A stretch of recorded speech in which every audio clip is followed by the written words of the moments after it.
mekana no aye mi wo we na mpo atwa de edika ye presika 1990s na ansa na yete ya party na ye sika no ade ye de be edu point bi 2000 election 1999 no ni ye ni kapreba mema tusi wa ye ko ba bi ye be ko pe sika am ye de ye MPP ebe ye party ye de ye abai ebe ye winning machine no sa depend no mu ye dede wo sika no mu ni ba bia o no wo mu kapredum yadia yetu sa kwa no monte se ye gwa yedum wo ga ha sei ada ni pen bi ye din yes ye di biko but mo ye wasikafo mo hia wo a mo misa won se ansa na MPP ebe win first election no remember na mo discover do mo he enne bibia ba ebi mo afakwa bi so wo mo nya sika de chawo to mo di twayempoa let me can here for party no ho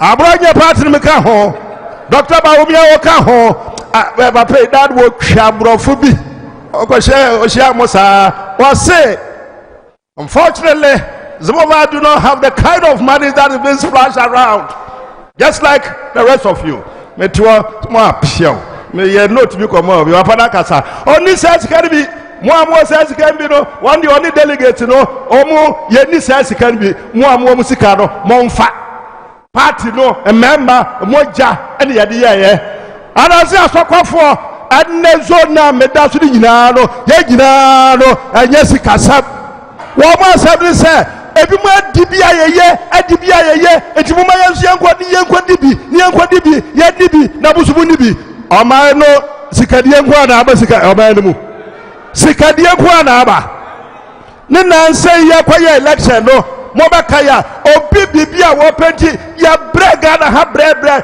campaign na Dr. Baobi oya campaign ya the half ni ya the ka apachao amagana for no obi orunkuwa ni bibia wopenti na ye wie ya ni ya begina say oya kramani if you want to be the president abodam say ya kan wagana ha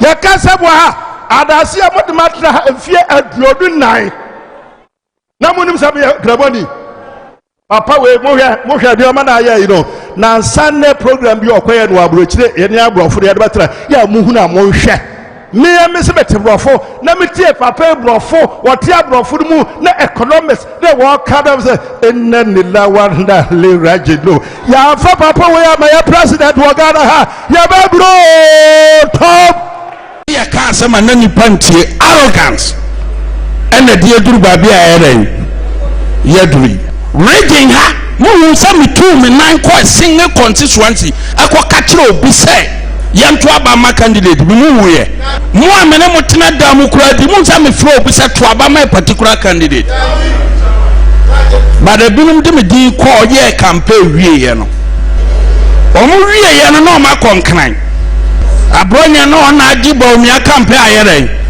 ba no kura ne say o mo ba mo ho campaign no mo say abronya ne soma mo omo se abronya na soma se ye meye campaign ko meboa yesa mu di ho adanse ye se ma miema no amfro obia sa nkrofo no so omo ye asade medin ba ye ro ekena ombe ba mo ho but this time no oma ye ma mebuafu na mom mo obi nkodi obi atem ukodi do obi atem wie na so wie a wo se ye nkoye unity a me sa unity no ayi mo ana mo kreti Professor Makwe report or see ye kwa batwa and sama ye kano and no na and this if we UCT now moya propaganda no be ya no dia and na social media say who didn't panatem now we are wabakasa memfa wadamfo maybe I'm telling you the truth obia onye beman chobia but party nti enipa bi tumi kasa te so mo member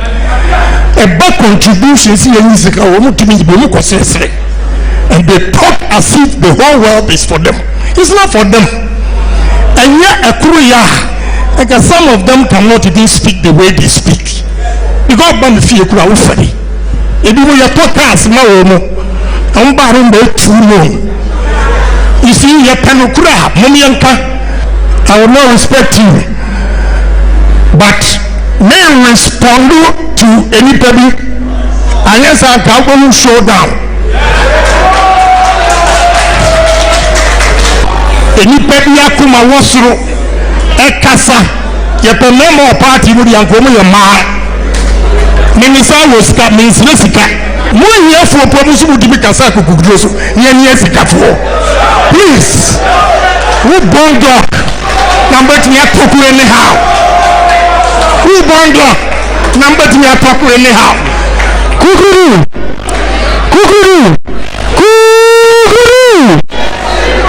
sisi ya du so no ono nso 2023 presidential elections no o contest bi yeni aya die nyina poku transport propaganda that ewo hono se de etoso omuka se mu nyina motiye se skramofo zongofo omu anto aba ama Dr. Bawumia semotiye metiye me say na data yi wo he because me de ubeka nkire me asema me hia egina so o me say fa data na but sa propaganda no na emu edin papa na enenam bibia say kramofo anto aba ma Dr. Bawumia ma anto ama Dr. Bawumia but me share data no mu the story is different. In fact, Zongos no yenya votes in 2024 as 2020.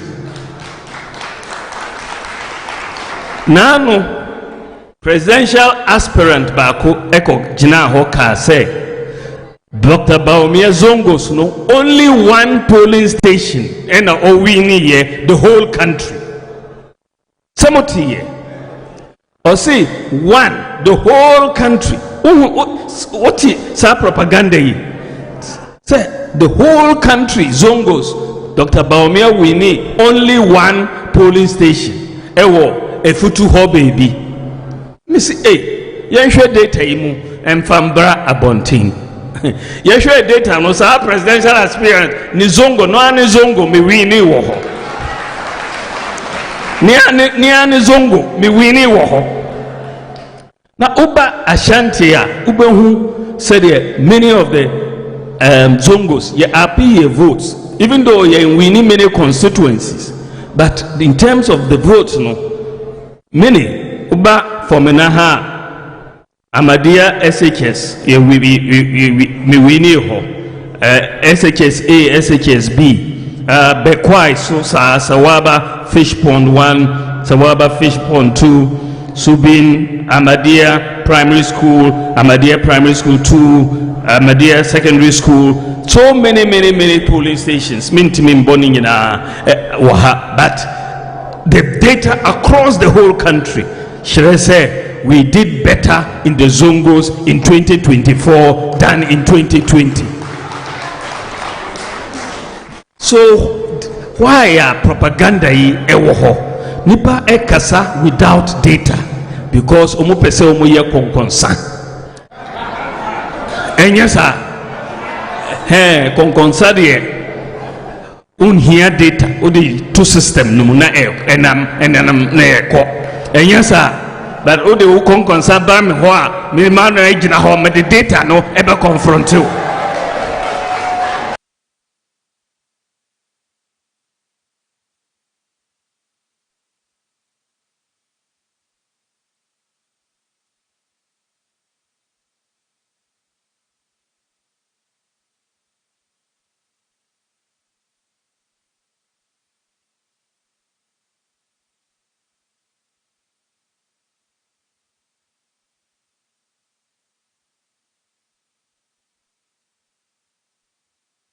Busafo be mo bibia jo amobibia akwaba aha eye wuntumi radio 95.9 ha eye movement television so program ni di Ghana nti ye from Gordon Asare-Bediako ene eye ukuada 12 November 2025.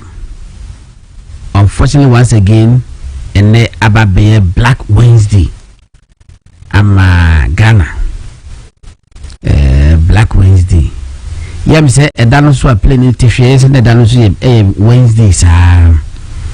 And yeah, come here say May 9th, no, so some say no, say Black Wednesday, sir. And I also think, say,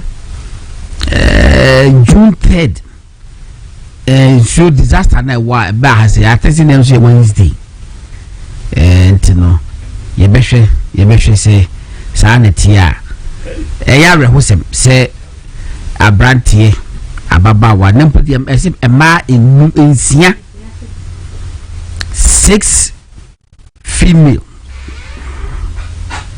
ema ya bu odin oba ho nya de won ka so bokoso jakodi na ya tue nsa fresh obombra na wa krafi say okupensu jadi enti okoye training kakra na justify your inclusion ya hwe said ho den a we need flat foot so die ye ni na height ni na o qualify ya na nka ya fa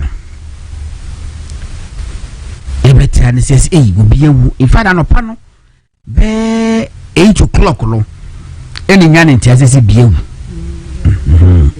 that ani en sorry studio mani ntimi confirm nti ya ntimi afa nto abonten ehwani ate na eko na eba na 6B in fact ebo be 1 no yete sa de sa akosoro eko 8 better say sa na ko do 12 ba me no ka say die official records say enipa nsia ema nsia enna omkoposo jadi pinchen epie ho enye ntokwa pese but enipa no dawson ekwa amofo mu so ye fia ena ye pia push and push saa na chese dikosi ya stampede si ye nipa ensia ema ewo 37 military hospital ebirumu da so da ho be no kase ebirumu ho no mo critical condition bimu so no respond to treatment etiye mompa ye say fatality be meka ho bi yesre areho pa it's a sad day for us imitra to bia meka say ache bi na miswa meko Kwasi Sports to go share match. I think it's in the Kotokone Dwarfs and that time no dwarfs you know about when someone that saw the Ebusua dwarfs hey na nyasa get home maybe start to stadium very early age by 10 years I'm a stadium and na bibia na nkofo bi kontokwa wo stands no na police for gina man hwe ampetanto kwa no emma escalate ko dru ba bia yes no bi kwa wo knife no twen je se afi na ho ayi hu police ni ba ko twen etwade ni a oba ate so be yi na ho na wo no wa ti eyi fene say ade eto na musi eben tear gas no two tear gas eto ho no na avreho shotman akwake to am say shotman na menemu te say na ni pruso mehwim enya ho no say stampede an wording stampede edo wada ena we akwakosi no na question ni nebusa ne say ade we avoidable ana say enya avoidable say wo ye nipa dia wo betima agem so say e avoidable say wo ye nipa dia bga say enya avoidable ba wo ye nipa nko ade a this thing should be avoidable adentra enipa ye befa wo mo ewo soja mu no yenim enipa ye befa wo mo soja mu no yenim aban etwesika to say de betima afa wo mo o maja approval enipa ato forms afele forms no so no yenim o ma ye selection first selection no say o mbehwe documentation e buy no so no say we grade no say eyo say nyo o no be yeto enya o be yato nchen e na age no say enye so be yato nchen e na even height kura mpo na so be use Ghana card ntino say enu a o be yato nchen bebe o mo betima yi yato nchen it must shortlist o mo to a certain ayi adaina baby o mba behia muntimi nkase ke bia de na watwe mienu ena AC ho ID say adwumen na ene nyame adom akina ebra edwada ene ebnada yesi wa wudin ABCD edikan say names ABCD edikan no momra because mo wo data no mo hwe database na ABCD for no ebi o me be 500 let them come one Monday Tuesday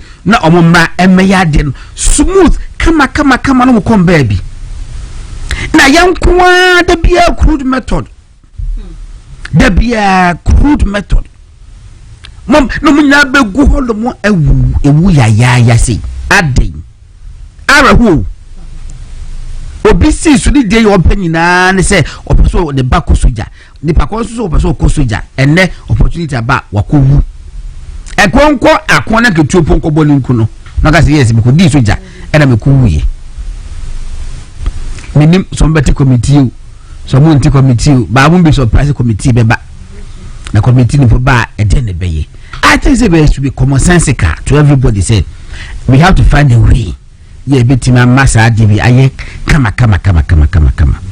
Ne me dibi sini yeah no man penin John Romani Mahama eko horomo and so far the MP ba kono yes e fed the simple mi refi is a pusiga MP no wakasa na wagene ho mena wakasa wagene ho mena ko fo apodi video mu papa o ma wus o ma woso no pa enti sa ena etie yekoswa edi enkomo nse bebre no totoja ibedi galam se hu nkobo enra de course enra chine course of parliament no say Supreme Court Chief Justice so far Chief Justice be obagana bia de the vetting even do be a controversy be ba ho no yevia omuna etwaba no we edene ko most of the time no e by consensus near edene ko just we pe Chief Justice ba for boni pe na need yin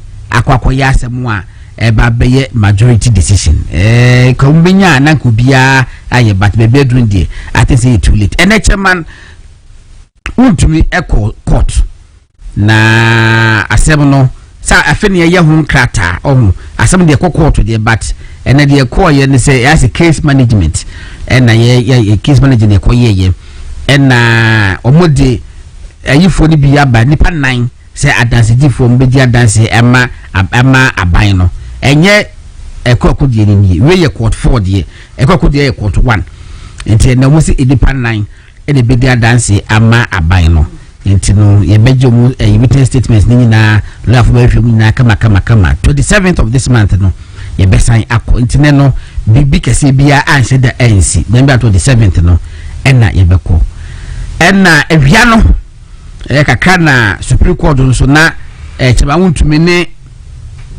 Dr. Spilgabra na the doctor wala so yusu Ura Spilgabra me to be safe no me yusu Ura Spilgabra ye Ura Spilgabra wala so ne cheba wuntumi no mujina court na eno wase cheba wuntumi adife mu no waka se bia fa no ho enya no kure ko high court udi for ko court of appeal say di for na we dey call Supreme Court and Supreme Court asa ebogu no say eye what the for intiko wonko tua about 400,000 or so say legal fees ne sana mena mane machema wuntu be say eye in fact me bu afu kakra wo ho sana mo court room a eka chema wuntu ka say eye aka me page me say chema da bi enye eye ye beji ade because yes ka papa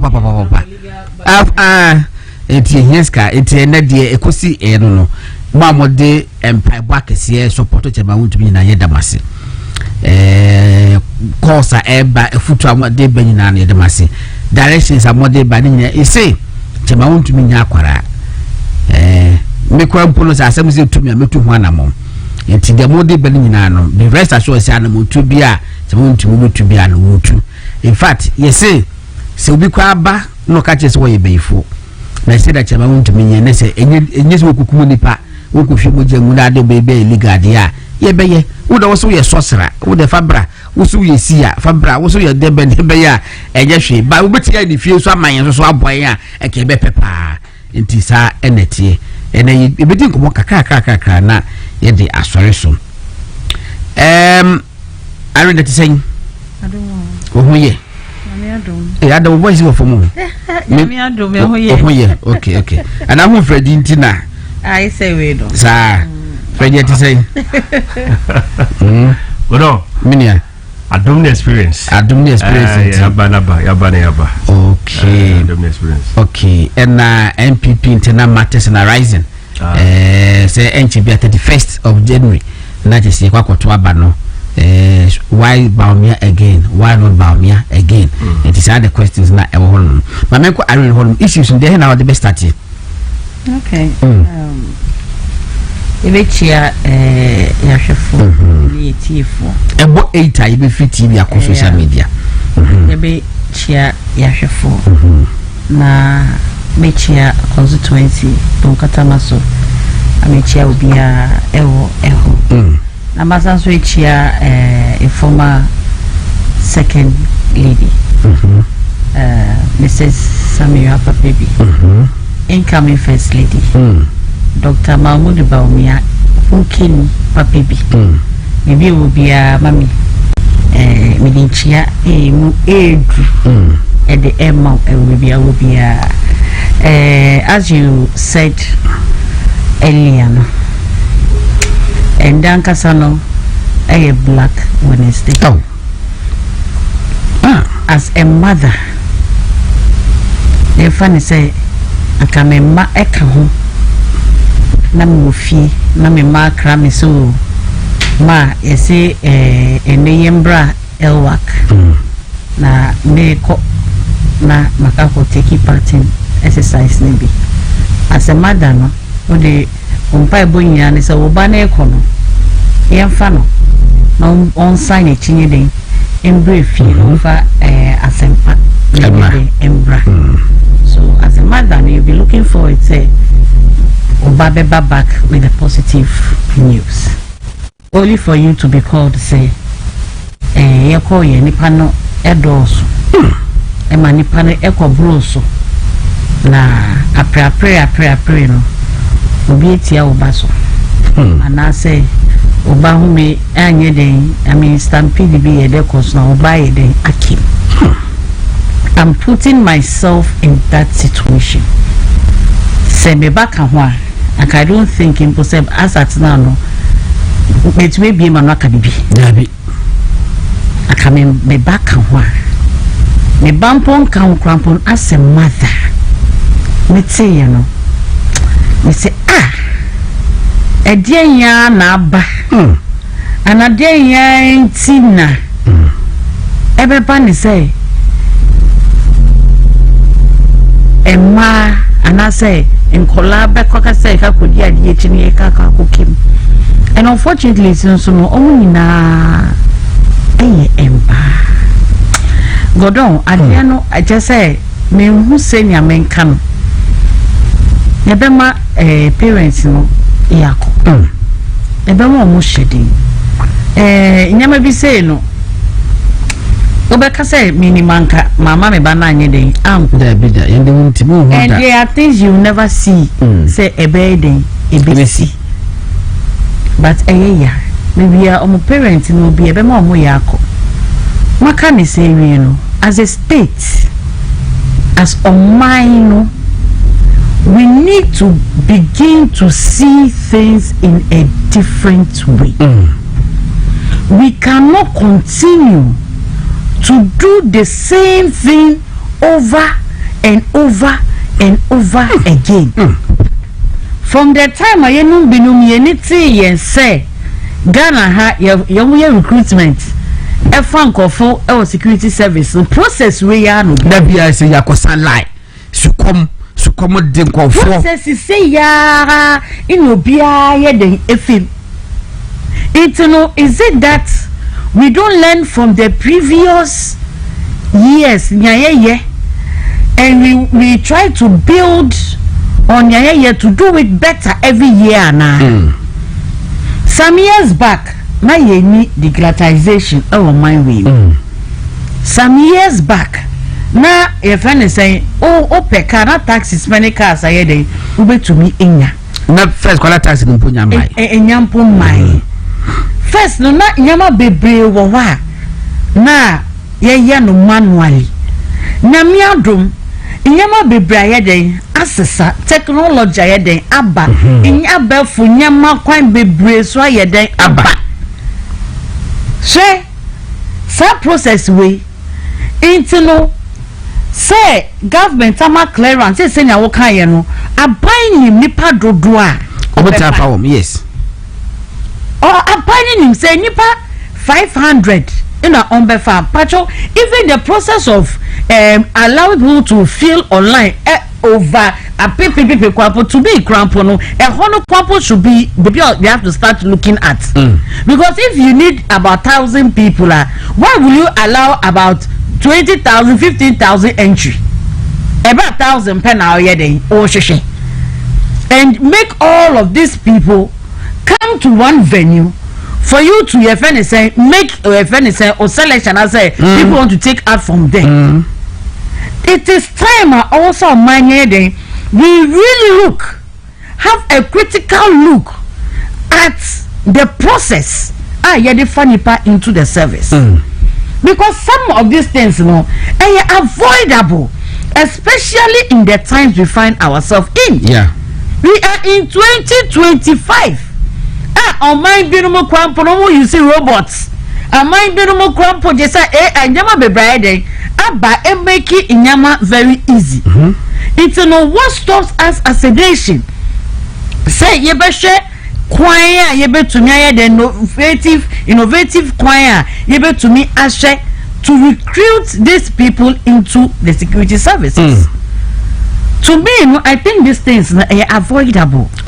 So going forward, well, in some be saying a bunny say open say can't say me no be me per se politicizing and I say open say but no crave so or I say yeka no crave or say yeka governance is continuous. Way continuous. So previous presidents no no so the say be beto now ba you assess in China ni pane beto no then positive able to make free sir in China so we build on it so that ebema timamfo no mo haye den ahi omo but esay no mo kasa we run down everything that is good that will help the people. We run it down. And the people themselves na ya dey na more monsono. You run it down no more wait na more cheer on. But at the end of the day it comes back to bite us.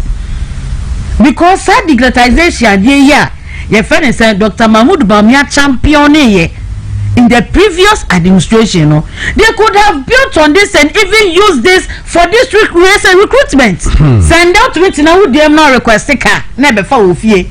Send out to me to now or phone so a renewal national health insurance and not to me to now who they at all prepaid lights or phone so money about fee direct money and then they think you say process well for recruiting you just send them over to me. I come up with a system. You will reach out to all these people who have filled their forms online. Forms you say you fill it online. It's either you fill it online. Say nipa no ne your friend say nipa 1,000 up say opake here. What fill it online? What so say maybe 15,000 I'll be here one 15,000 maybe what you to two. Like there should be a way able to media idea so that this thing does not occur again. It will be especially who are now who so between I prevent between I be I found and ne some color with parents we about the two just say a best son your friend say and now we fear mom just imagining what is going on there now. So as a country we should start thinking about innovative ways in nyama ya ye go so ya no ye besre say ye besan ye den ahwe bio na ya fa innovative way of recruiting these people into the security service. All right, enti medase Irene Dr. Mahmoud Bawumia issue statement kitwe bi enye statement wa issue but o make post wo ne Facebook wo ko feed se di we ya na okay ma me read Dr. Bawumia message na I don't know say Freddy Pacho check me so bo hu a na sisi anu me me sapo me baby si ama echo oh how anyway I say who anaka why ye na wo ka aba fedi hwe no na wo ka but that's fine. Thank you very much. I say my condolences go out to the families of the young Ghanaians who lost their lives today at the Elwak Sports Stadium. May the injured recover quickly and the souls of our departed ladies rest in peace. Dr. Mahmoud Bawumia and what the band. I'm telling you, now you see, a friend be a friend is a compound.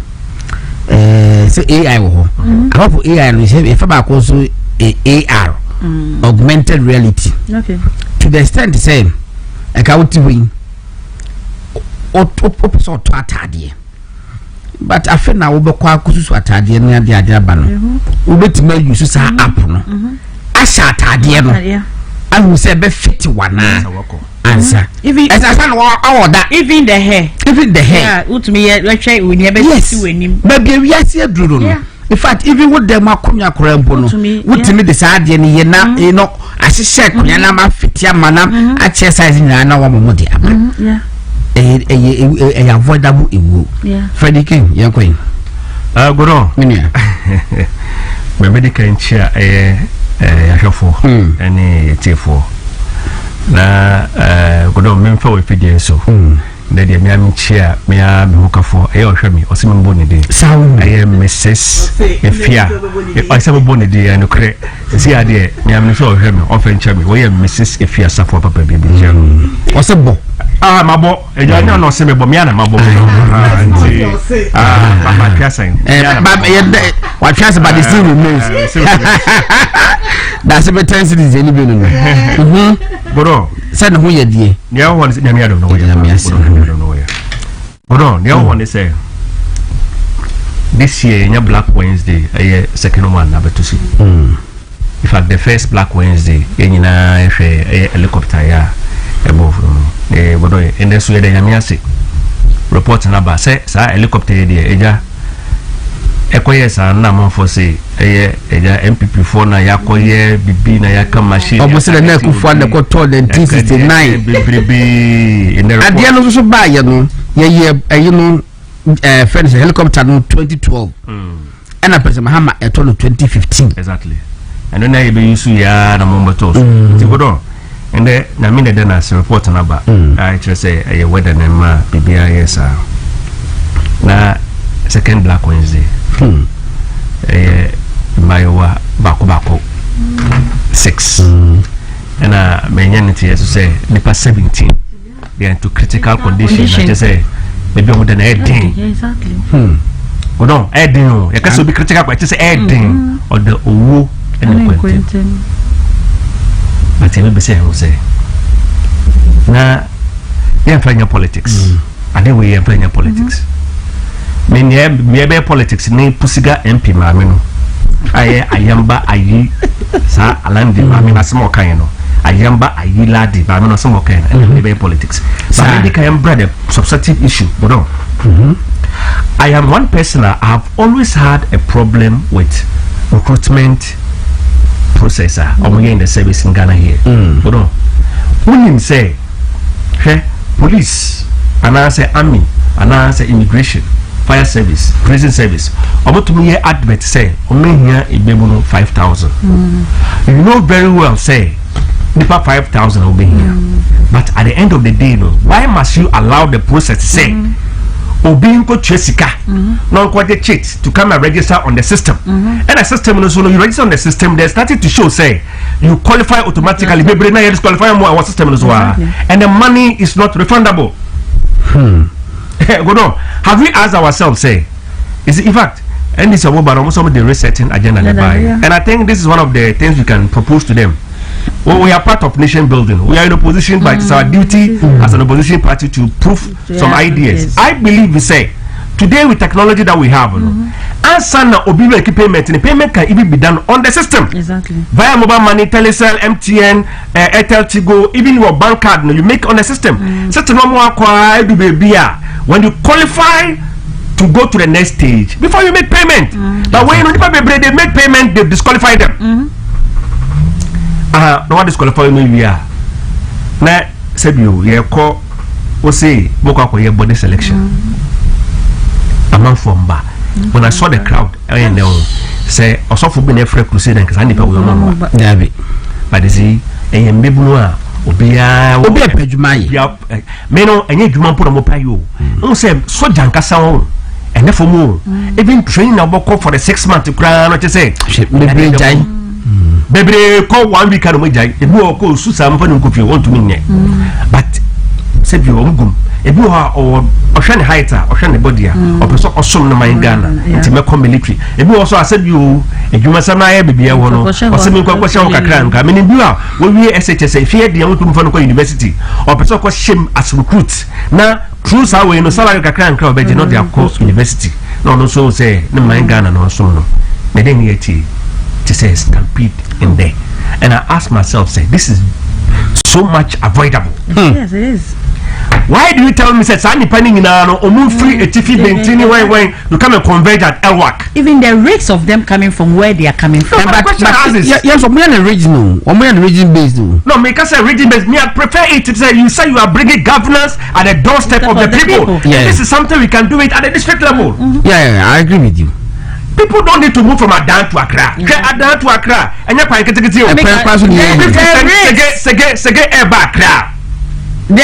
rates involved in if it's not came bamboo. What is selection here say? Oh, Baba Shani Paddy say, oh, run tattoo, a one home, Ocean physic. No, say, we know, or you take your answer or your tinty, and one. When you can yesterday, after we go, we are in a stage we are, but some another stage. I am medicals, and also I catch not say, Bratet 7 military hospital, and two was a contombra, over 2 car if you are Bratet 7 military hospital. So, is the military not positioned in a way say they can liaise with regional hospitals? I government will be putting in a hall where you have a military president for them to conduct it there. The person does not need to move from that place to this place. This must be part of the reset agenda. I deal with Moon Canasa, na MP a yefrano pusiga MP ma me lad de say. And who now no, I am shapping to the moon. Oh, the Pasha Brebiation, I mean, say, hold on, Missy, ye can say, be the hospital or 9. Oh, I shall not say, but I did do one couple, one may I drink, one may and some meaning, dear, when he said me back. I did with me and say, a baby to begin a sa. Don't go back 6 in Iowa. And no more critical condition, we don't even know the fate. The men who be a woo, go down. Or being can't say, I'm more helicopter, or more chain, the way we're sad then, we must be sad today because this is a sad day for Ghana. We're almost so Joe. Ekumo, my Ghana. This is a sad day for Ghana. Nipa in Baku 6, 17 critical conditions. Say, you send you, but we are asking, say, I am there. I did back one over my president. I can say, or say, almost stop it, I cry away. And I believe the military must find a better way to do it. I mean, we need no go on. We schedule, regional schedule. Say, my friend said district by most I with my cluster of district info. My friend said district A, B, C, Omubaya, no come on, share district C, no mayor. There will not be this kind of crowd. No meaning I am Begu Elwak, and I will share Elwak and no Yamishimi. Now to say, President Kufuor 2006 Youth Employment Agency, then the National Youth Employment Program. I had because Charlie, the unemployment in this country, this is a concern. Me Chawanu, let me catch your Godon earlier say. The way MPP introducing you know, and call say a byway, taking a critical look at it because you are saying Napku Kufuor way or the buying at least say you don't call any echo to such and this pressure now eba you to this man bedding but Nipano adiane bana ya instead of see ebestre adiano ne ye na beboa on mine na be we see ejina some of them because they want to make political way out of it and on never ma yedu baby you say ye do you na and no political part of it in say NBC fuso de some baso maybe go no yes am kitu na me almost we Ghana for me there they what they have me because maybe the say I wouldn't go for but make sure say the right thing about go no as some we see here because Ghana Immigration Service, Police Service, prison service, any fire service, almost some my advert. I think a week. Yes, last week here, a Friday we are in registration here, and also another headache. Because and then Obia immigration, Obia plus Obia so how do we do this one? Because me I know. I said anything. MPP are buying so scholarship secretariat. Now omo scholarship. Say they are more applying. Omo interview. They were doing district interviews. Yes. And they say omo make a panel. Omo bow district. Where our office are district and you come for the interview. Yen can say be for car. Fefi takurade. And I say free lubo. Ne brain crane. By interview. I think this is at this stage, as a country, we must move from that norm. Exactly. I idea MWA. And I send in the man because look, baby, I didn't it is a wake up call. Say, yeah, exactly. Say, I deal with and managing the year, and people are not happy. I mean, in fact, I sympathize and empathize with parents who have lost their wards. But Baba, crèche. And then I call KG, and then I call primary school, foundation, and then I call JHS, and then I call SHS. If the obession for mom, we can a degree with the same because some of them SHS degree with the singing. Many panel, the parents have invested and their investment in on share. But some from Bay Dachi and also said you, some minus so on Bubusiano, so no, a bonny panel. This year, but I'm happy. So, say leadership of parliament where Mama hospital 100,000 say almost say it's not even about the money. No, but I would say, yeah, it's not about the money. When no media no more corner there, young to be because it couldn't mean same. But no more macano. We must be able to take good care of them to make sure say they come out of this trauma, they come out of this because Stampede is not go down May 9, 2001. They see a class sports stadium. You call sports stadium never catches that day. It's a day you never wish to happen in your life. Stampede is here. Also, Omiyamba. And say, Ebia, a member no more thing. And say, Pion Loto for many panel Russia. Or be a titty also. Many more beer glasses in the eddy free toy. And my coffee titty so. Or do you call me beer or crown titty so? That will go. I couldn't know what of for Mona will be Jaumuno. No, be down and no be rushing. Pierre Rush. The all could be our own shop from. Stampede. Oh my goodness. And this is an avoidable thing. But only I did wear Casano. Every year, Biani himself don't wear the Eba. Every year, Biani himself a domba. It's any Musa and this year, so no. Especially when you have a government that have come to promise your friend is a 24-hour economy. And your match, and you put your day. Emma, it's no one casa unim say jobs near day. It how in a ho. It wouldn't say a yet day, nipa by a day. Nipa baho. I'm here $4 billion. What I say? Unim say a yet day, nipa de, drona by a day, a beba. What I say? It's no, and you needed to meet here original minister no today. I say it was scheduled. It was scheduled for them. They were asked to come into no. Young funny say in one country almost say omomra ene. Na no bantu who say omo ba no ba in their numbers no measures very na modi put it in place to stop and answer to minimize it and answer some bet it was the omo ba uninvited guests and I say almost say omomra we say ene media there no soldier for ne yeah politicians dey chom exactly and also politicians dey chom ho a soldier force dey see me more politicians na the boss dey mo band one of the boss go for them buy and you see some politicians dey chom woni jama soldier for na how meticulous soldier for tie very well organized and disciplined especially the army. So unkwala na mba because the constituency won washebo on the campaign to mumbra it on wa kwa the bass wa kusi to na wa chero say so ko ina me de ko ye ne answer to ba wo hwe ni pa de din yeah best there's a way out yeah and one say must what say the fedu kai no omo fill forms na mbetima segment no exactly but a segment forms they say ebia academic qualification eti wo ye ya wo duro de say ebia that dey F4 pepe you want to proceed and one year example I think say guy back ko frame sana this time guy back ko frame they dey say wakoto omo you know and this is a 2 days sense that's come with you omo no but we are failure to say date of birth no almost say cut off age in 25 years and nipa no so no onyanya 25 to say obenye 25 e December be so what you say and at the end so no why in this year system no yet say disqualified because the age you know 25 years but disqualified no and I make us say with this one no I see it as a form of professional extortion. Say, you tell me, say, many people do be where the system will allow the person, whether the person is qualified or not. So when you're qualified, then the system allows you to make payment. So the moment qualified comes, they can make the payment. But what did you because the process so that they say now we should find there's a solution. We look at how I recruitment.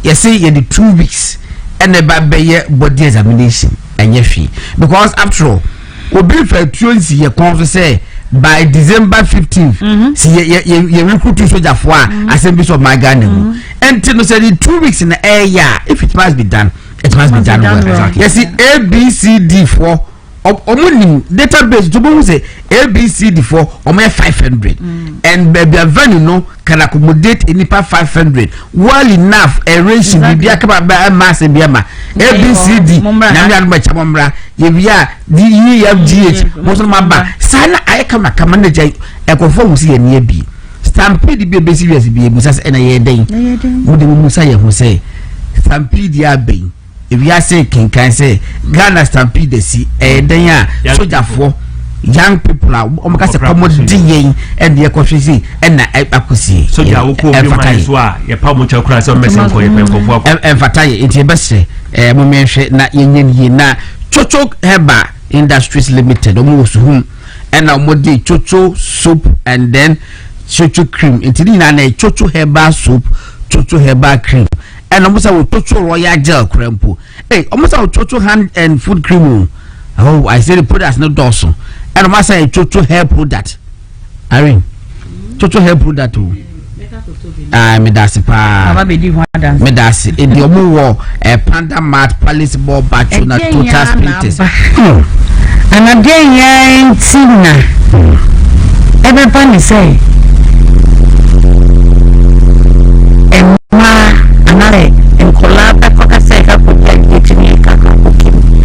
And unfortunately, since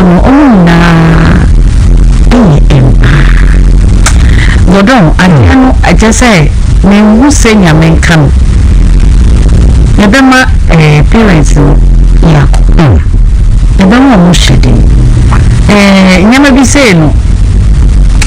Obeka say minimum mama me bana nyede am and there are things you never see say a baby in see but we are on parents will be a more yako. What can you say as a state as a mind we need to begin to see things in a different way. We cannot continue to do the same thing over and over and over again. From the time I am in unity and say Ghana ha your recruitment a fun for our security service the process we are that we are saying sunlight so come the process is say ya in will be the is it that Timipo and so die 30 minutes. This is also conjunction. Better die of what you see.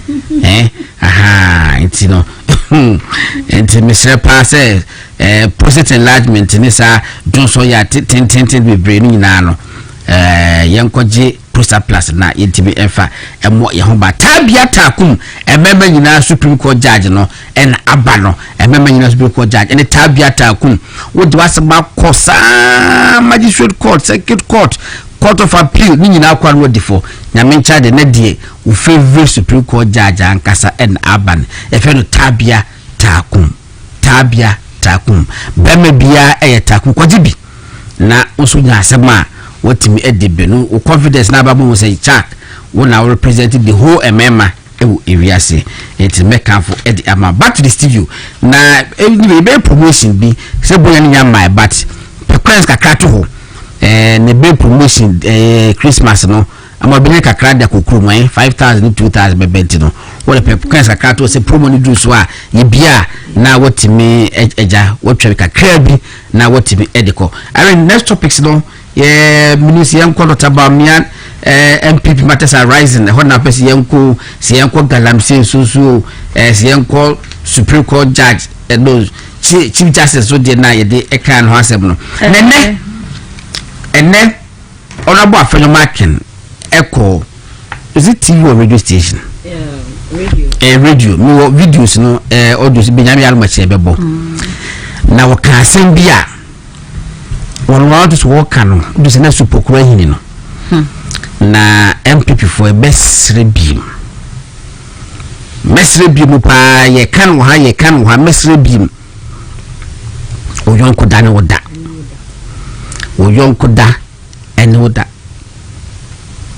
NDC for abomutimu pose ombegu MPP pedifo nyina ani mase NDC for abomutimu pose ompeso mokeka ensem eto abontem me yehuka se MPP for ya akronfo eye mambofo asema mi na menyi nimpo ontlene seche mawuntumi can imagine say obi a chema wuntumi mo se mache no masi mo de mo sa to na dan nyina so ne nsa asimfuro ne sike wo bank nyina mo de mo sa to so enye hwe say na tade so mo de mo sa to so ifana menyi ni until today mini chema wuntumi na ma metsa ne kamu egu ka no bebre na dafo pona ma ne ka wo de nam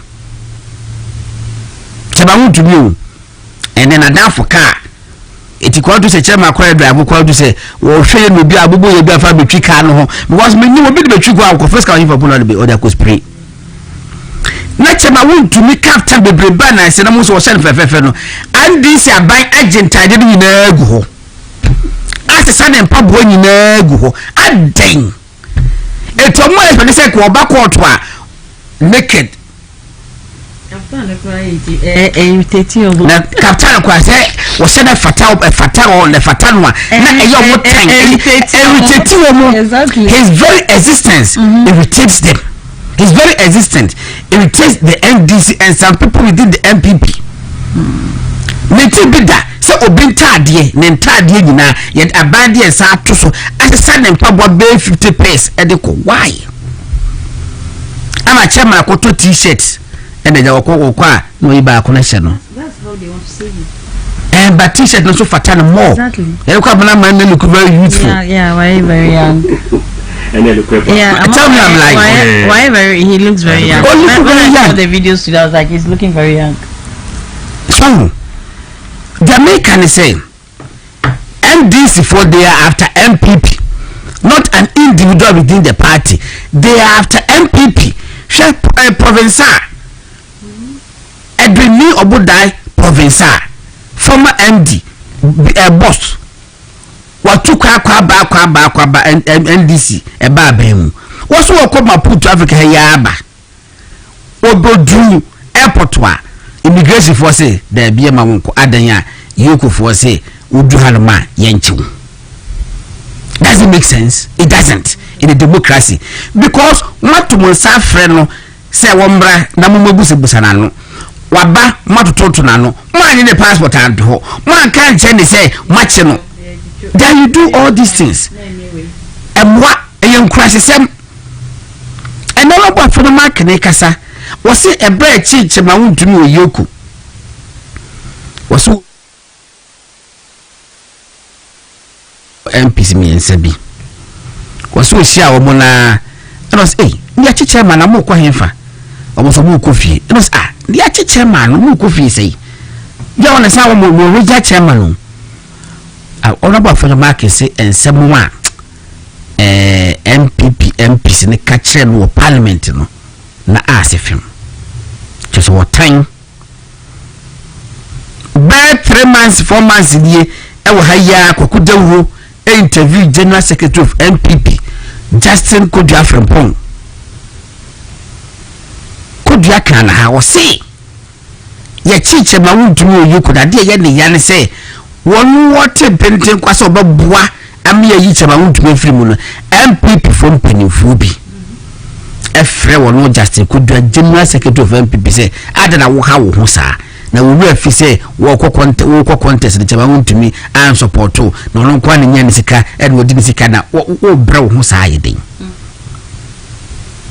ya tu le radio station be bisi ni bi yen ya frɛ MPNFo bi wo MPP na read sɛ wo tie obo response a wo ria ho bo sɛ wo san hwɛ wo phone sɛ wrong person me friend no ana obehwe na wo say wo confirm say wo no a na bibi say call back and deal with the person you be very careful ya ma wo do ama yemu na ama nkabo mu ama na mentitwitwa ene ayi traps ya set trap am we go to le mu wase a party be bre ye betin position ache arenyenko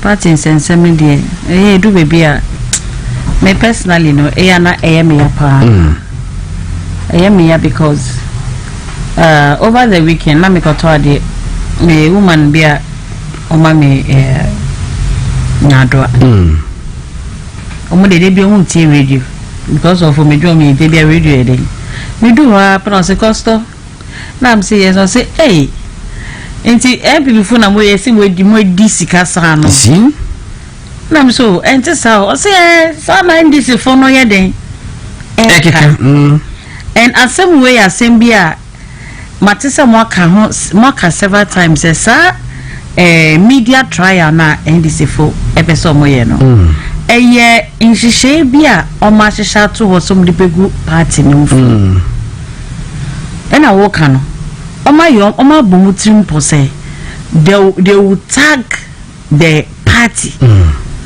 through certain individuals. Say party no akronfo. Sa no mayeden, Oma bo omutrim po sombeso mayeden. They are on agenda. Just say adibi amaka so much shy them because all social media. Na say discussion because criminals. Oh, criminals, that is what the NDC people are doing. Until this is the time I was saying Nara. You who said the party is under attack. It is not necessarily about certain individuals.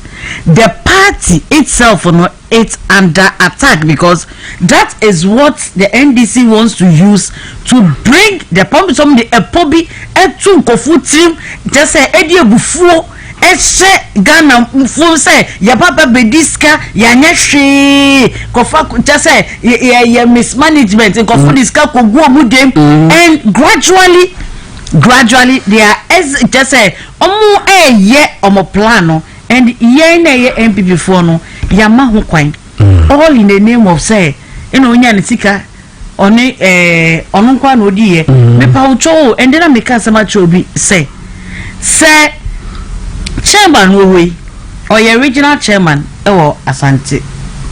Asante so no ye den ina ho so ina ye den oye ne djuma me wo kpon katama so but me MPP ni it is a chairman et Kumasi na chairman enya ni sika me na mo kpon katama so no is a chairman uni me the people around him no me MPP for no or the more a is a MPP for na yes sikana nye MPP mo na ye den na se obi ya original chairman na se odihu esi ho esom party no edi ni sika eboa party ne ema party ne eba tu mi mu na nde wenya asema na ya kase etwa ho aka se onya ne sika no onu kwa na odi enti sika no de party adwuma no ani se sika na sika ben sika no de party adwuma ne se sika no sika ben say ye just sansem and we don't stop inciting people against each other yanka sankasa na ye kan sam edi tututututu ya honso ina we ina we koka say ina we nya we no wa ma we kofa kosi sa na before ye be jai sanya nyina na end for no oma ye de o mewura ye mu as just o be didi ye mu say kasa nso ye tisi mu a before be kasa obe ye tero na de say edwo mama ye ho kwan ma NDC fo enye den ewura ye mu sa. This is the time that we need to be united as a party. and fan who say chairman way and so far as say who wenya na wunya wo MPP wunya ya esiwa because I won't be any passion be am won e dia chairman ho e ye na chairman fi ho e be ma misika e wa ha da ni na mpacho eviase wo mo nya sika pa wo viase the whole world ya ye ka obusika verifiable yeah Forbes for na decide man maybe asem doctrine kawo there be Forbes there in America because asem the verifiable ones and yes self acclaimed why no what me ka say on one chrome chrome of a population of about 5,000 people every individual be will be what in skada bisa no hu bida bisa aso da bia me can say me put me ya mentimi ka say bia nipa nyewu wo no wanya ma wo yebu bi exactly wo no wanya ma wa me can so mama wa e doesn't o de ma wo pa unia esi wa eti da wo so wo ye pa ma wo no obi wo hu na ne bukro boafu ni dasi eti wa chire obi ma wi ade and ama obibi but e bi so ma obibi do ma wo mpaboan hwe asiba me kan go for boss I'm say for me I'm a very modest person na mo man FM me hono mo na artist la brother pa ofre me no so Christmas obeba ho oba netu na see you no fa kwa cheka sai oba ya watu kwa bruchiri ndo so tu kwan nti oba no oto set baako ebremi in fact was ko hu chocolate bi ganim chocolate bi bana see the packaging is it na fe and was to be by nti o ma bi and no more fa kwachi ko fa ko bla kwachi blaze be o mo no so bi oh me kai obi so na set so that me say ebi no set so ye den the fact is say man no wa dream me hu because he's not mandated to buy anything for you mandated to buy anything for you say what me dream no say if you will be what Asare-Bediako baby na me giri say wo ye no bo MPP eti mame to set in command me no ka say e bi ko pa on wo fast bi won to set man asam no me no ka say e bi so there was a day wa che obi e bi 100,000 it will be 100,000 no what me say ta me ka so nba boni nyana that's it mo me nya sade ni e bi so obi ni ho no a what me so we sika ni said dan ya what me wi ase obi sika da we so ha no we so ha kakra the injustice must you get something from the person before exactly. But also yes, the way friend is saying the injustice in there. The injustice and no yeah some because injustice it doesn't matter say no or china one kasa kwa be to me there abeto you asembaye ura kedofrata asembaye ye kan wo hamne lu ye kan go fu twa boy ye kan as if I knew said there will be a day yeah measures will come after me and they came after me exactly ye che me eti ye nanka kedofrata asemba mesimi nkabi abonye de ba mesimi nkabi we de ba mesimi nkani kan afia why baba ka wo de amo mi pie ye no eda na ye che me na mi pie ba enwumre no me hu 5 different designs flyers flying everywhere I feel I'm wow MPP for yeah I was shocked minimum yeah we say communication director and would dear incoming number pa and the best message mummy nya sa de ni mummy I to as wa itino me yeah it say senior godon kanu senior best say baby e wo sisi ano we need each other we need to hold each other's hand share one thing I also yesua maybe I can and it's for buy omu yesi in as much as we are saying all those things you know we should learn something from them omu unit say omu come hubo ma obo say enye crampo na it's omu pen omu office for propaganda ye fen say office omu pen no mo bi organa because omu to be done trauma na ye no kre so omu no come hubo na so mo se hwe omo ma wo chance omo ma wo gaba enya de obenya chance pride a penetrate area omo Dabida yen ka ye hu bomi yen so ye hu sansa because se sa tag ne beda MPP so a itu enye nipa na ma action na eno ebe onro obetumi enya ntedidi obekọ but that tag will still be on the party ochine bi no na wo party ne mo no obekọ waka se party be na film ufi MPP oh sa party we na yes say so this is the time also here yes standing up near there coming together near to me here seeking for the right justice samosi nipa na bibia nobody I don't think anybody is in MPP can say chena mamunchi obi se nipa na bibia enya eni so mo chen obi ankasa nobody is saying that because nobody is above the law. Nobody is saying that, but Nyaye can say the right thing, the right procedures. Just say every son credit here eba asemna mo kanimusho and the galam say before you ever chairman to me no. Now the narrative out there was that chairman and I say insu nyina Ghana. Me pona me charges na number chairman. Na me feel say charge you ever say River Pra.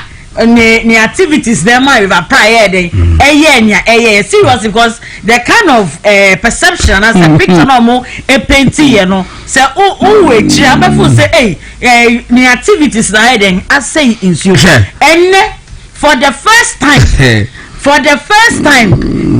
your friend say your history ma ya suma your friend say soldier say omonko site omonko na yawo MP mo se fe say nkoso de be galamse nkoso hini college dawda galamse nkoso hini by 600 tax.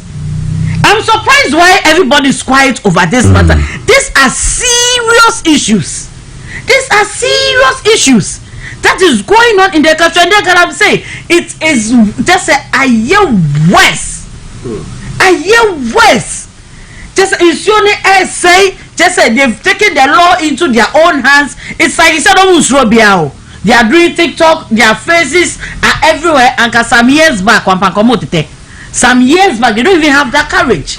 Some years back, no kwampono, just say almost rumpo say, Obaka say me ye galam say.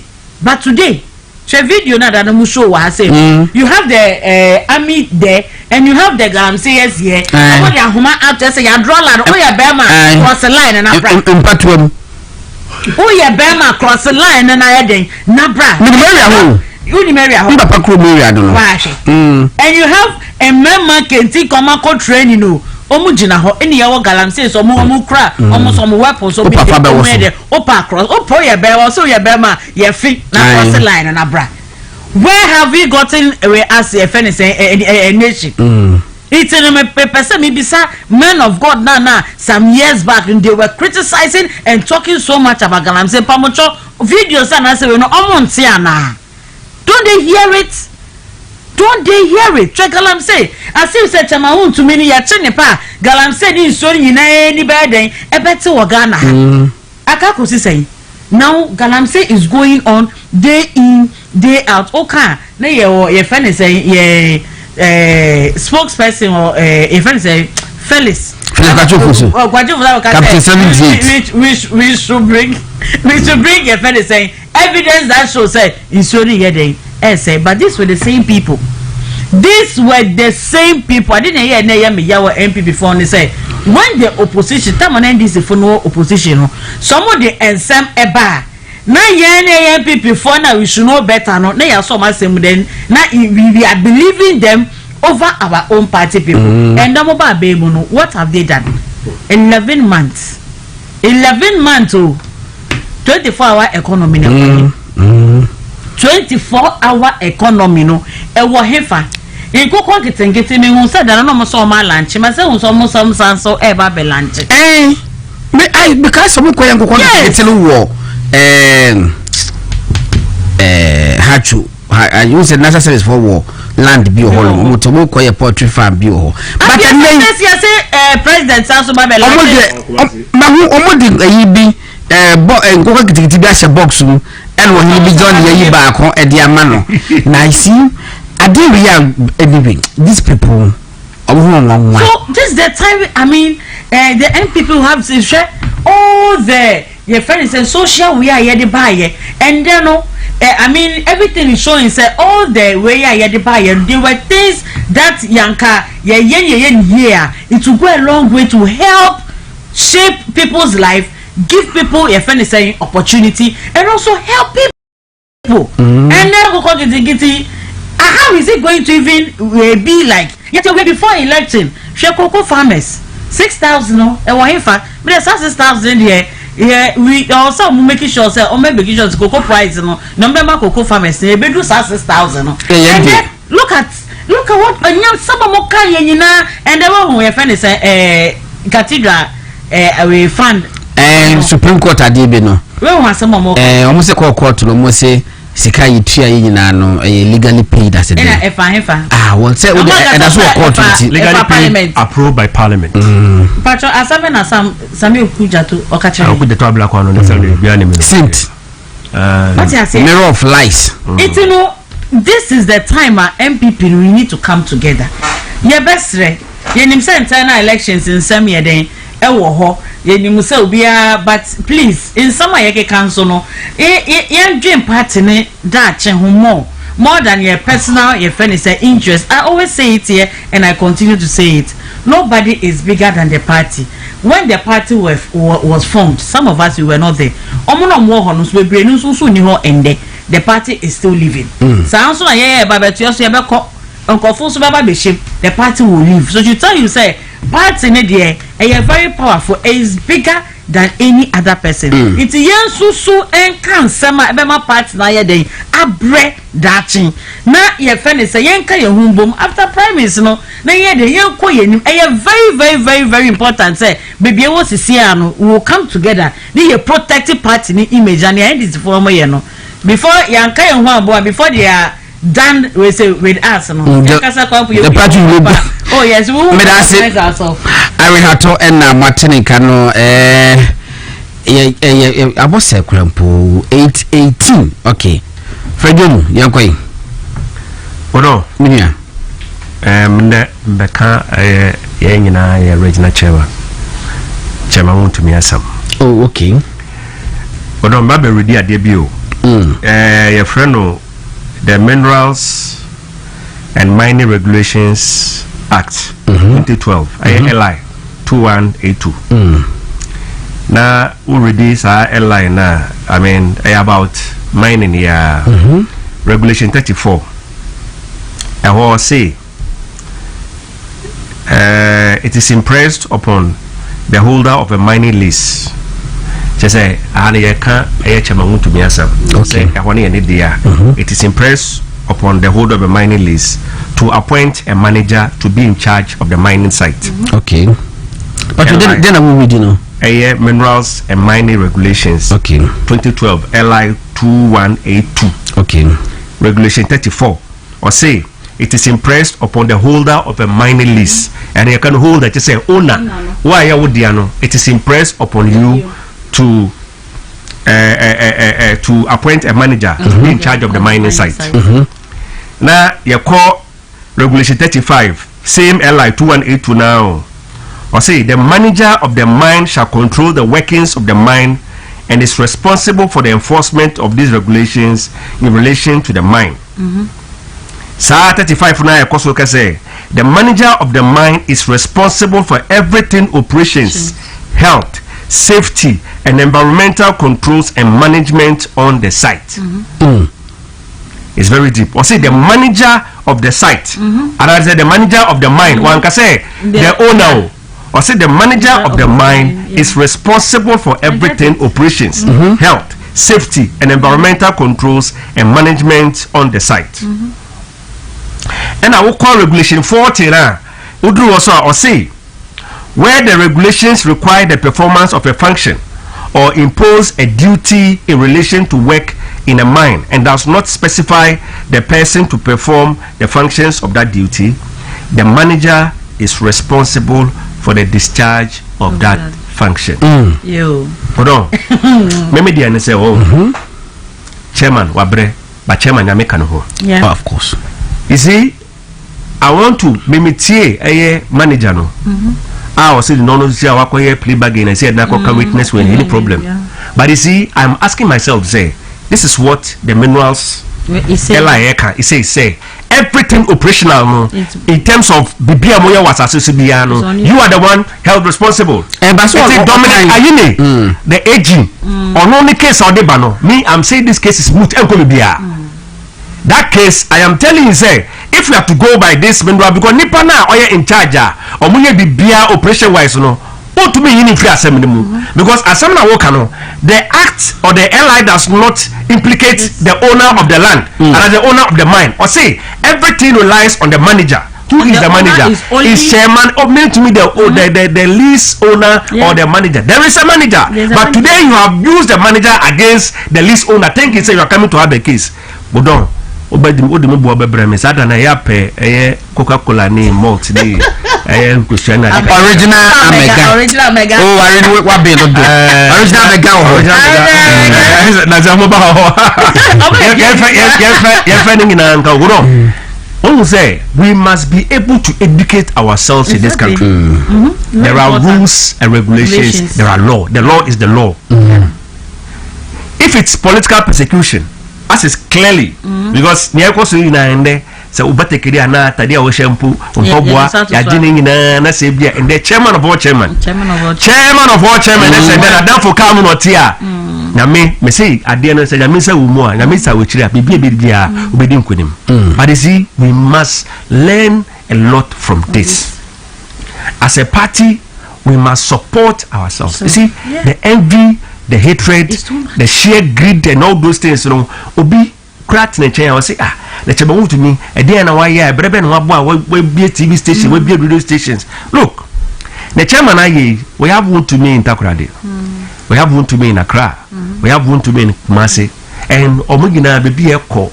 The message you have been able to Tamale also. Thank you. 5 television stations, 5 radio stations. Thank you. Say kano obi a wanya sika o party dem a menim ko fo munya sika pa so munyina nya adwen se bio o munya nyansa ebiebia e de support party a good on say nya na etene mesi papa bia di bi man no won po di Accra Accra frequency ne ho ding na di bi man no e man both TV station any radio station or the boy urban music. Alpha boy urban music. Or the boy urban music. Meanwhile, they come more benefit from when people now work out. Eti near canning in no share. The beer you drew no. And Kofobi Shitchery.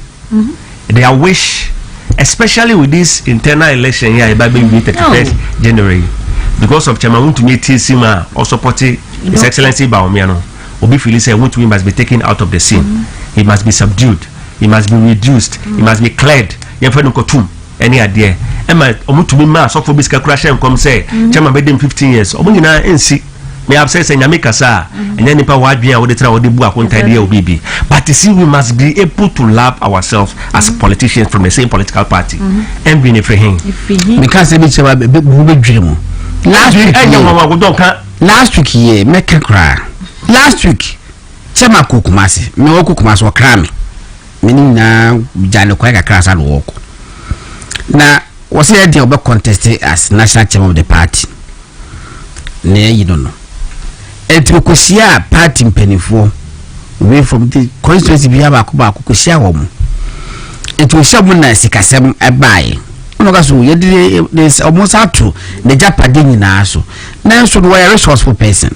And yet, then, it drew a campaign or ye, no, Yamawa. Oh, let's say Irene. Let's say Freddy to be Yamwa because we pay you 2 buckets be at Freddy Mammy. Make quite reason Irene made me here the 5 billion or more lunch. I had dear mammy.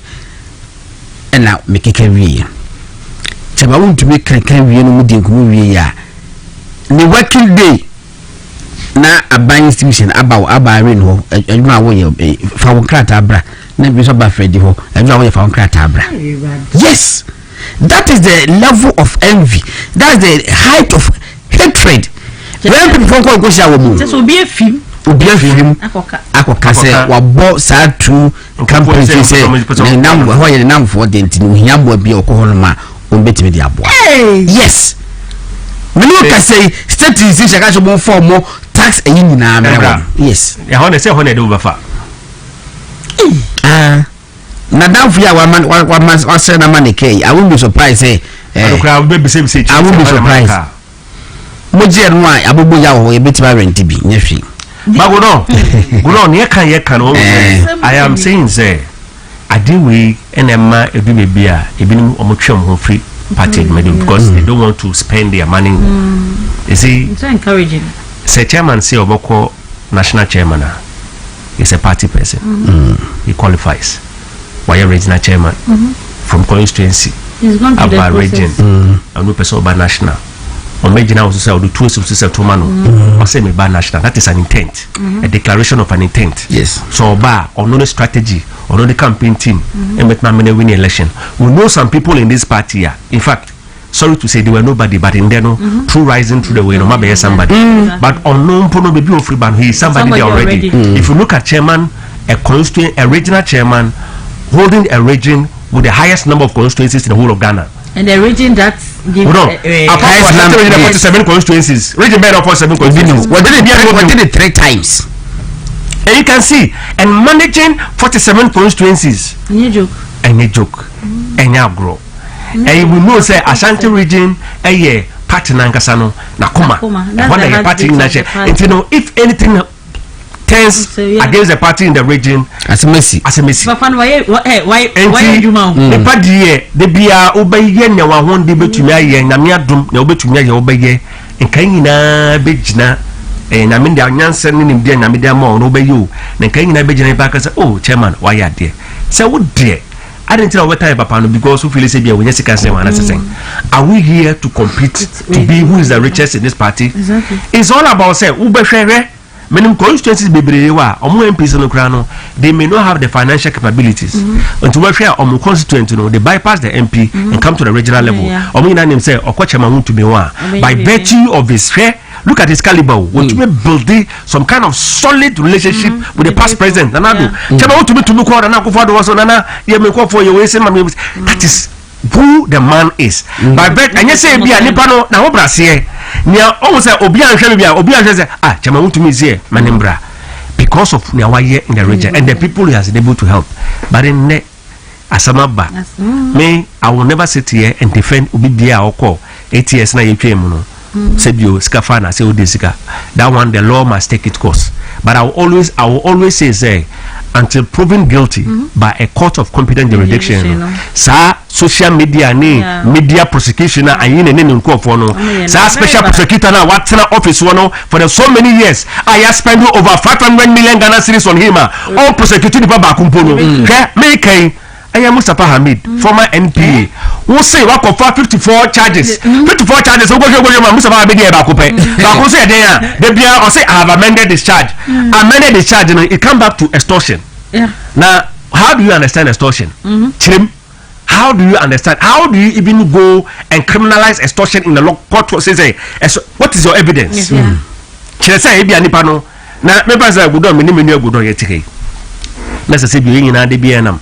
Na godon akọ na ja obi abọ cash bi amano na godon aba na godon amam cash ne bi na onua Jennifer pesoto out say me say no de ma me na say obi ba ka say bia oh na scared ma godon me me krofo say me dey tell me na de ma me na entina me ka say you see sa OSP na ka so mo pamano me dey maka man pamu na NDC will take you to position sack the OSP you will take you to position maybe a TAD any abrio sisi an can say any bresam this government is also in a way using ways and means tactics to make the MPP former administration obi bia say omi nyina aban nyina ye krofo omo na mo ye papa obi say dollar ejira 10 cedis no problem bisa wo say policy ban na NDC for their bar amasika na ejira be ejina you keep pumping money into the system. No problem.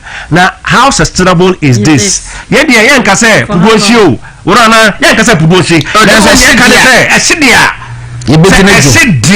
Because sir, we stability of boy uko banka dollar ni binu dollar ni na wo abochi wo uko banka mo 10 cedis abochi no 13.5 14 owa brabeji price of goods keep standing or keep increasing. There's no way to say price of goods have come down. But we as a party, because of internal contest, obi bia dua ko ye say enyem it must be nobody. Intino e kwan bia me fa so bia for me. It is here say wo na bet na bo go na me go win election na. then it means they have to sabotage you. Exactly. And then MPP dey nyambo. Amen nempo so can problem kalasani most. He doesn't even know say it's on a stop list. Yes. Nipa no we took this year, the first time I come put here, I'll do a porter. Immigration say, yeah, my uncle, yes, and stop. Much na kwasha yoko. Emwa. We really need to insist that the right thing will have to be done because Ghana, no, we are governed by rules, we are governed by constitution, and we are governed by law. The law you want to work, say the party BBA. Take the person to court. The process. Okay, news may pick so they say you say Sheikh Mustafa Hamid SUOSP. Oh, sure, saying say we good in the massy. And one trying to act so. Also by a press conference be say Sheikh Mustafa Hamid our business can be 1.3 million EB 1.3 billion. A rumor. GJ President Rebecca say rumor be in the system say downstream petroleum we Sikabia Francopho be say 1.3 billion cedis. One boy shake deal. No can pono come say some evidence in bra. Na that's what in way. That's it. Because what I know they say it's not different from the worker. Say na here newspaper publication be the buy. Omo etite say Skabi na NPA automatic deduction. Or motive for one more tanker drivers no or more association no it omutis kana na association no manage that fund and NP na manage na nipa oye story me na dinkobo because me question who story no me kan ye no na e assumption to me question nipa kro no and was what tete sa no say 12 months until was strike everyone the multiply. So what I say, can you imagine? Or no strike and you're constant because a demand to the what they call on say the what they 5,000 liters na kwa ubunya see a charge 1,200 liters kwa ubunya see and you're constant amount na eba 80,000 beba 1,002 beba 1,003 to a year was okay the side be one strike look as be 1,002 per month what the multiply and we have 1.3 it's all one year no and we'll publish it asking some questions in that OSP APK straight and then APK whatever charge say a year and bezel that amount. Can you imagine Tim McCann say that the say papa no we this a petition I say we basic unity nyambu so kwa say the source way a newspaper publication newspaper no so a assumption and was strike everyone the Troy. Interestingly, walk court no. Sa 1.3 billion Ghana cedis na was he shake one can once him. Say what was our 12 and charges na nka hu or drop here. Oh my god. It was you no we be no body bia to us na bibia na to asi. Ade. Because na almost send the penny ya. Yes. Almost send the me say me when me dem mo duada. But say e fra me ti bi pe bia say enche ya no afedu ekusia no se me ti di pebia omo se ni pe ni ya enye omo se ni pe ni ya enye kura we just have to go nia ye obi aka ne say emra na ewo ho emra na esesen ti say da no CJ we ya ye vet ye course ya minority entity party when CJ ka say Oma Atai 70 years not because na opese or the protected citizens mimpo not because Oma no because so opia oba be hankofu Oma ni because or the bo onu ne ho ban ni jire ho ban ne ma ho ban na time Atai be pie no no na we no yede oko. So the question I ask myself say inti no mora na wo bom ho ban no say bi mu echiri that was the question I asked myself. It's no in the judgment of sir case na oka no ata yini case na emra no na ese anka how many years na ko say the money pan yes not very far, but what I'm told is 30 years. 30 years. 30 to the extra 40. Hey! But the notion, adwen take of the mass and na make us say also dey yes oya dey protect ye you oya protect onu Nigeria ene ne ma it na no be sound say justice no sisi won kokko to crampo na you don't even know what to expect the justice na you say it just obi how and I said there is a dispute na so nim so what they call justice na nimu dia ho de be dey ye be di wasema sisi a justice na nkasa na emra no esesen ye no be anye law ye nim ni law na ye nti lawyers na the best people but sa wuti e tre na wuti te comment bi num say ya emma wo bisa wo one or two questions say ana just is a justice na eye just say eye die na koso seriously sa statement no make ye ne die minyayanka wanya den wanka minyayanka wanya den wanka because who a layman person kwampona you keep asking yourself say you know if you are doing this to protect yourself and how many cases now aba we say we nima you had different motive and say intention in passing your judgment you ask yourself these questions. It's your funny. I mean, veterinary course. No, I told you about it. I was really happy about. Just say, my law grandpa. I said you walk as I read law. Say no more quote law. Wake up now. Wake up to say yes. Ghana has a mraya yeah. And if we decide to go by the rules and we decide to go by what the law says, and I say Ghana will be a peaceful, place. But yeah, and you decide to say. Yeah, my law, the personal emotion. Maybe catch us and this for a memo movie. 90% out of emotion. It's out of emotion. How they feel, how we can say me on the other time, how away me sana made me because they are going by what the law says. Now be blow more because what explains an empire. Yeah, indicted no in ways if any say galamsey. What you say? What ebema sa MP no say ya de no ya friend no ya no pa court empo mama manu ya mama ni bail. Hey, now the sign ya man we to me I inciting go for aye. To chama hun to be the almost or obi permit. I can emu yedu. I can also share these two things and can you in the muede emu adia soldier for di you see say back form back 350 Ghana cedis amatu back 350 Ghana cedis and I'm told say last year saying omutime over 90,000 forms. Can you imagine? Sorry, 90,000 forms. No funny passing. Just be mammy information. Semu here nipa 2,000 don't sell more than 3,000. What I say? Don't sell more than 3,000. SS 1,000. That also. Within 3,000, no. Mubenya the competent, the qualified people. But yes, even madam. Without crampon, me and me feel say, Omo kasa sa recruitment ade we no. Omo kasa na omo peke. Omo won say political. Boardroom you ho. What you say? It's no na man ne kwampa mo so mo peke wo. Ewe ne kwampa. Andrew, so why will you subject or put people through all these things? Kumasi you tell me we say you only one PC bedroom.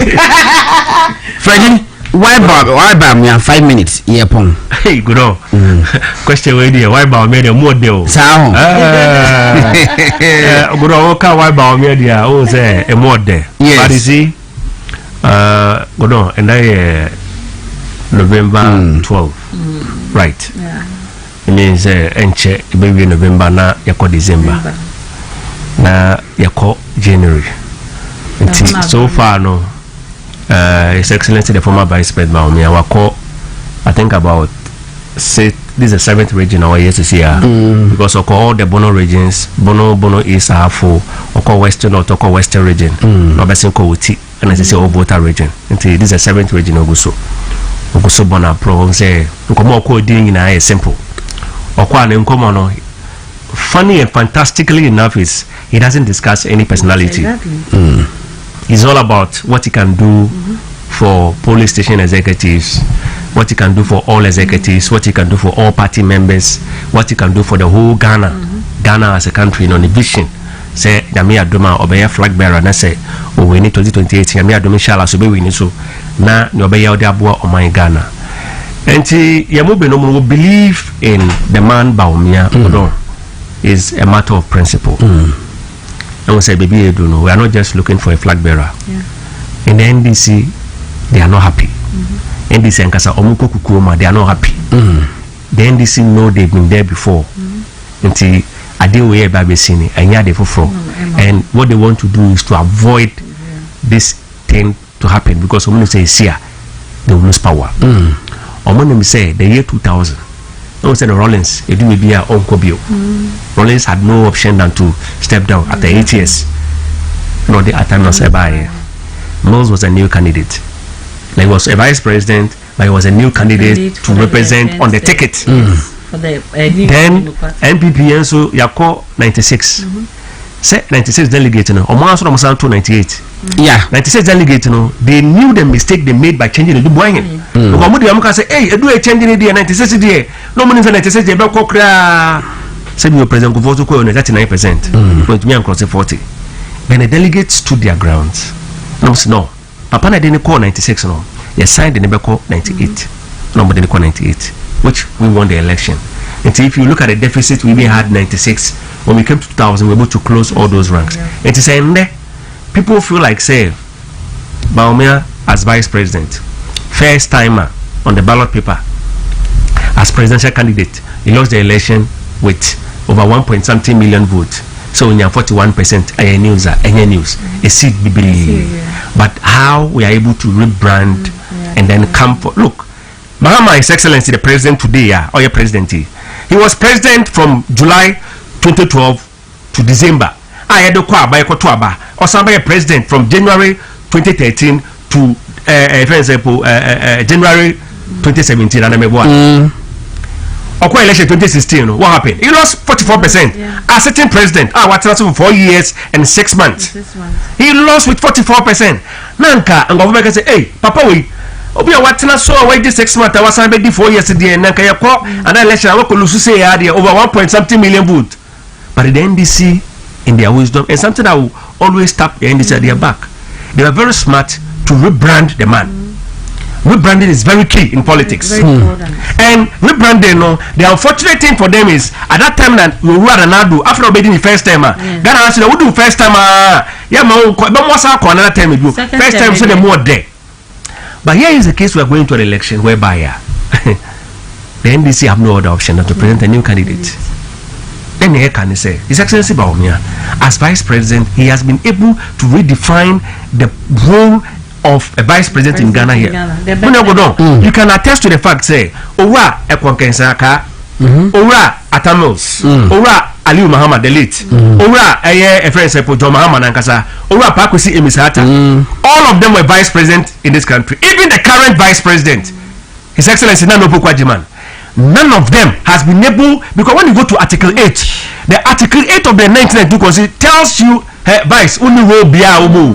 What the answer to the presidency? Oh, Papa, meet me, I'm to Munko Mami. And I say, my committee, chair committee, the mommy. And I say, Bia, yeah, me be meant to be uncle, come But here is the case.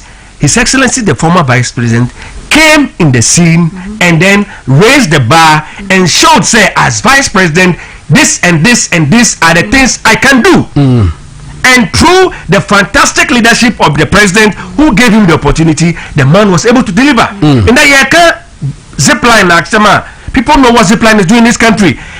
Mobile money interoperability. People know what it's doing in this country. When we came to power in 2017, mobile money, Ghana, there were 107,000. Free power 2024, they are over 900,000 people. That is creating jobs with ideas. People talk about I've created job, I've created cold store, any idea, no? I don't know, from the days of Nkrumah, ABC and their president, none of the president will be presidential way. No.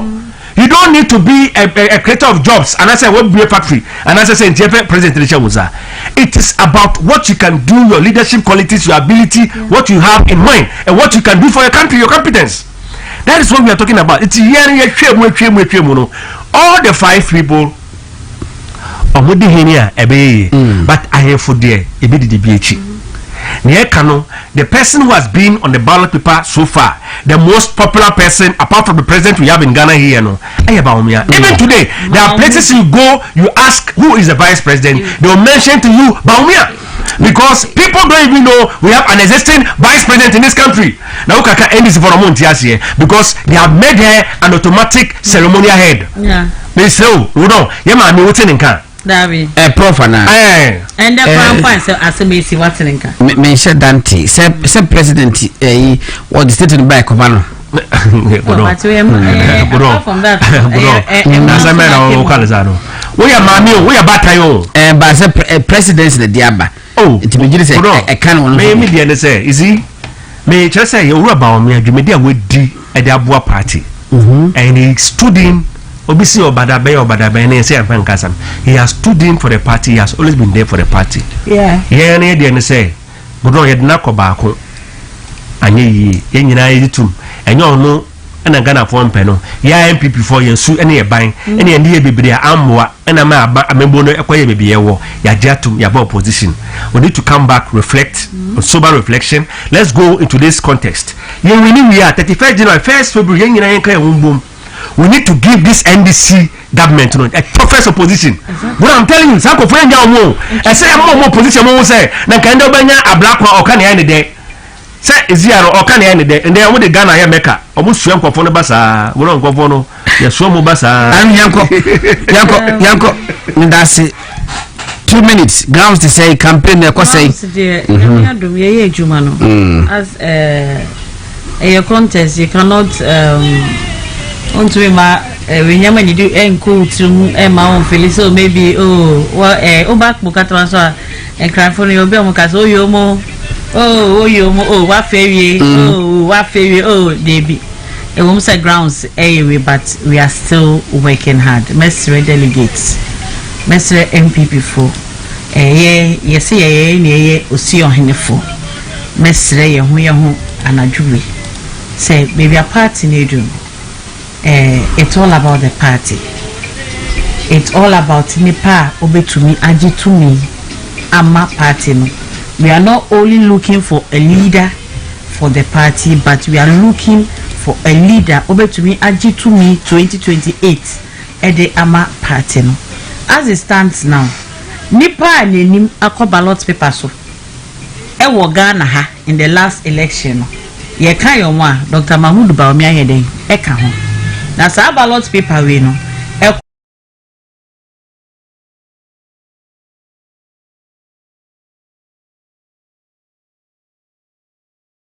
obie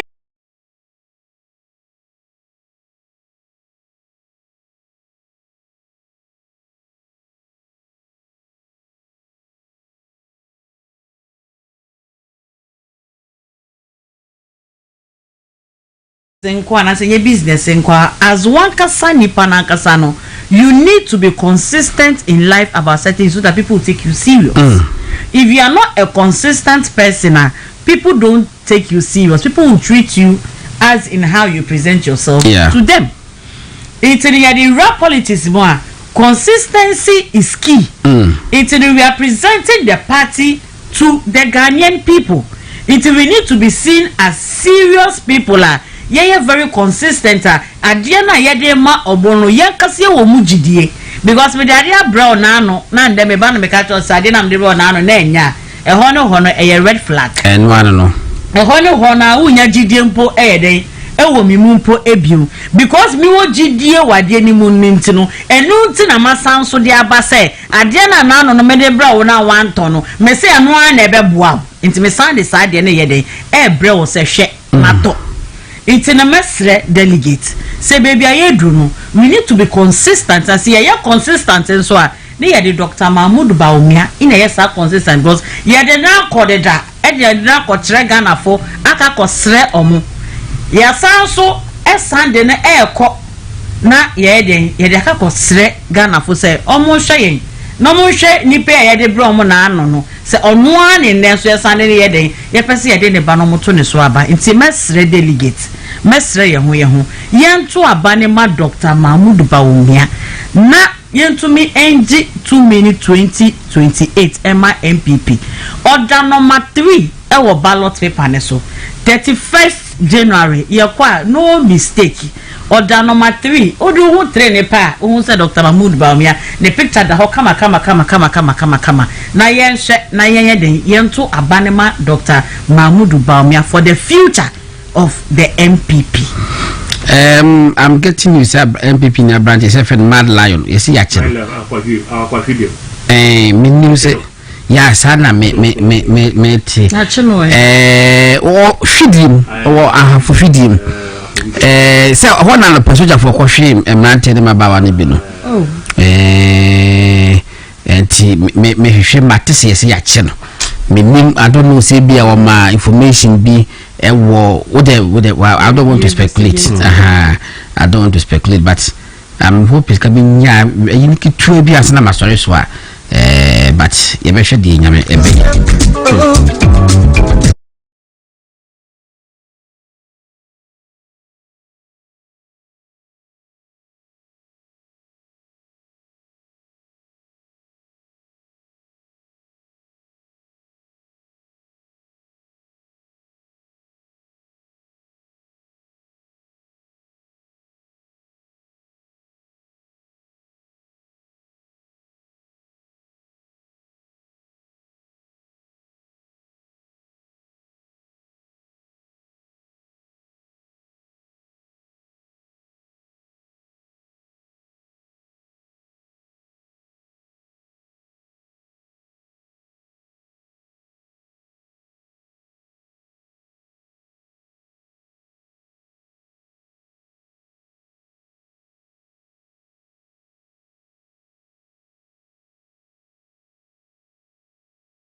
I have for Fidium, a very popular place on Padden and pay.